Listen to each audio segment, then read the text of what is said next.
planting sun-loving perennials and cutting back a big bed of columbine. There's something truly magical about planting perennials that thrive under the summer sun, those bold, sun-loving beauties that don't just survive but absolutely flourish in the heat. Today, I want to take you on a journey through my garden where the Russian sage reigns supreme, standing tall and proud along the grass pathway, inviting us to plant even more of these resilient wonders.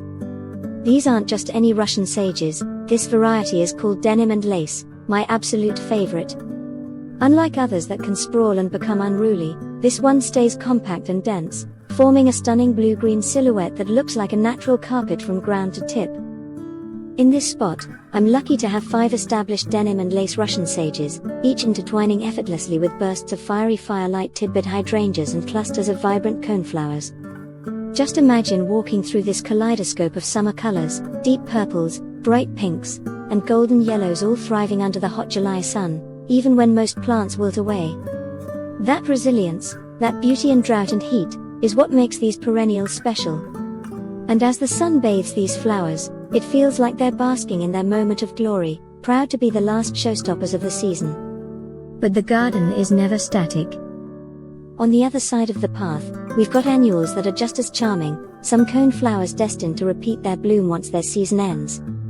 The firelight tidbit hydrangeas are just starting to bloom in earnest, promising even more color soon, while the Tuscan sun helopsis add a warm golden touch that ties the whole bed together. It's a symphony of textures and colors, each plant playing its part, each one chosen carefully for its ability to handle sun, heat, and the sometimes unforgiving soil beneath. Speaking of soil, Russian sage is remarkably forgiving. It's a tough performer, thriving in zones 4 through 9, and it doesn't need pampering. Poor soil, drought, full sun, none of these phases it. In fact, it prefers harsher conditions and does not want extra fertilizer that can make it flop over. This toughness reminds me that sometimes, the most beautiful things don't need constant coddling, just the right environment to shine on their own terms. Alongside these sages, I'm planting a variety called One in a Melon Echinacea, which complements the blue hues beautifully with its soft, pastel presence. These are slightly smaller plants but just as hardy, flourishing in zones 4 to 8 with blooms that look like delicate brush strokes across the landscape. Nearby, the hearty geraniums, especially the perfect storm variety, add a punch of cool pink and purple shades, perfectly suited to part sun or shade. I love how adaptable these geraniums are. Some bloom profusely in full sun, others quietly hold the scene in shadier spots, maintaining a lush canopy of leaves with just the occasional flower surprise. Gardening isn't just about planting new things, it's about maintaining and nurturing. As we step further into the garden, you can see that some areas are thriving, while others need a little attention, deadheading spent blooms, trimming back tired growth, raking to clear the beds, and gently grooming hostas that are starting to look worn under the summer sun. This process is like giving the garden a fresh breath, a reset, so it can push forward with energy into the late season. One area that needs particular care is the big bed filled with columbine, a delicate perennial with a soft yellow bloom that's just finishing its second flush. It's weathered wind and sun and is beginning to look a little tired, so it's time to cut back and rake, clearing the way for new growth and a tidier space. Nearby, the hostas, nestled under birch and viburnum, show signs of sun scorch and age, but with a bit of trimming and cleanup, they'll bounce back beautifully. There's a simple joy in these moments, when you're raking leaves and dead foliage, when kids join in to help, when you see the transformation happening right in front of you. The garden sheds its weariness and glows again, ready for the next chapter of growth.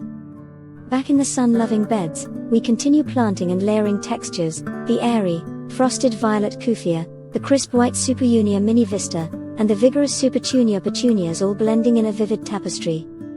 Each plant is chosen not just for its color, but for how it interacts with its neighbors and how it fills the space through the seasons. Even the little surprises, volunteer plants that pop up unexpectedly, add charm and character to the garden's evolving story. When planting, there's a rhythm to the work, digging, placing, packing in the soil, and imagining how each plant will grow into its place. It's a tactile experience, one that connects you deeply to the earth and to the cycle of life. Sometimes it's about precision, other times about intuition, knowing that the garden will find its own balance. Some plants, like the Russian sage, don't need fertilizer and prefer dry, well-lit spots, which means they avoid the common pitfalls of flopping or disease. The key is to plant them where they'll thrive, not just survive, letting nature do its magic. In contrast, other perennials like the geraniums or Echinacea enjoy a little more moisture or shade but still hold their own beautifully. Understanding these subtle differences is what makes gardening so rewarding, learning how each plant tells you its own story through growth and bloom. As we finish planting the new perennials, it's impossible not to admire the layers of colors and shapes coming together, the apricot pink roses named State of Grace blending perfectly with the soft whites and purples of Echinacea and Russian Sage. This interplay is what turns a garden from a collection of plants into a living work of art.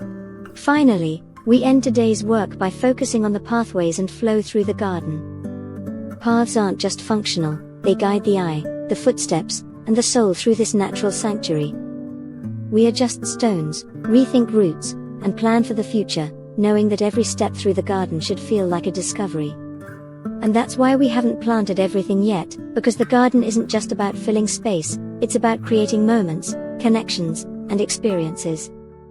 So here we stand, at the end of a day full of planting, pruning, and tending, a garden renewed and ready to face the rest of summer with vigor. Thanks for joining me on this journey. Whether you're a seasoned gardener or just starting out, I hope this inspires you to get outside, get your hands dirty, and create something beautiful. The garden is waiting for you, and there's no better time than now.